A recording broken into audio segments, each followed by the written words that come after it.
Mga opisyal sa Baybay Triunfo padayon na nagmonitor aron dili makasulod ang illegal nga droga. Ma-report is Leoncio Medalio.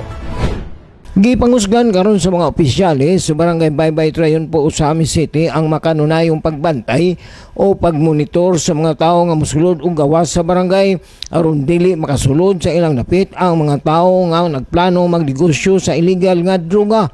Kini ang pamahayag ni Kapitan Benedicto Rosal Sr. sa interview sa mga sakop sa local media Agosto 13. Sumala pa ni Kapitan Rosal nga ang Barangay Triunfo gitawag niyang battleground sa mga maldito gikan sa ubang barangays og diha mag-standby tungod kay anaa na sentro ang mga kalingawan og suryanan sa mga tawo gikan sa nagkalain-laing dapit og tungod nini wala sila hunong sa pagmonitor maadlawan man o magabi. Gani matud pa ni Kapitan Rosal nga dunay panahon nga naa sila'y matikdan nga mga tao nga lahi og lihok ilag-ilayong gipahibalo sa kapulisan. Dili ko sa Triunfo, muna'y battleground sa tanang maldito. Kay maldito tinago, lawis tanan, diha sa Katadman Annex, na nag-standby din kay naa din ang tanang kalingawan. Munang kami, kinalang gabantay kami sa matag gabi Muna man gahigayon nga 12 or 1 o'clock, magawas ko ako rang isa.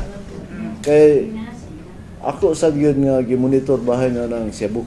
Dahil na ako'y maobserbaran gali sa maong barangay, ato na po nang gi-report po sa mga intelligence o sa PDEA.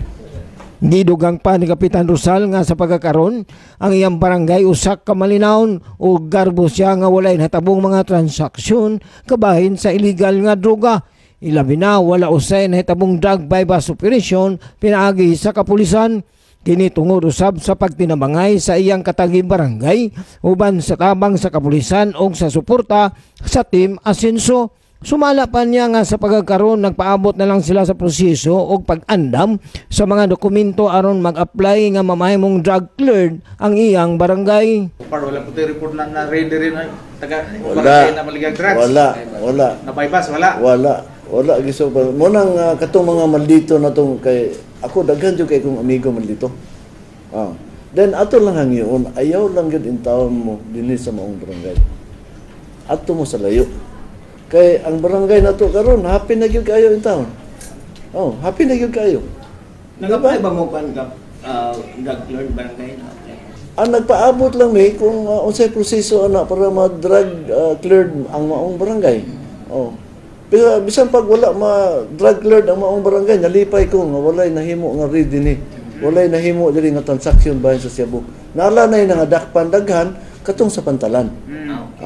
Nga silbing mga dumudoong. Kay numduman nga 23 na ka mga barangay sa Osamis ang gideklarar nga drug cleared barangays pinagi sa Regional Oversight Committee on Barangay Drug Clearing kon ROCBDC nga ang chairman ini ang Philippine Drug Enforcement Agency kon PDEA o karong bulan na naka-schedule na usab ang laing 5 ka mga barangay sa Osamis nga ipailalom sa validation sa ROCBDC adisir ideklarar nga drug cleared. Kini ang Barangay Bungbong, Kabinte, Diguan, Pulot ug Tabid. Alang sa Osamis Today, ako si Leoncio Medalio.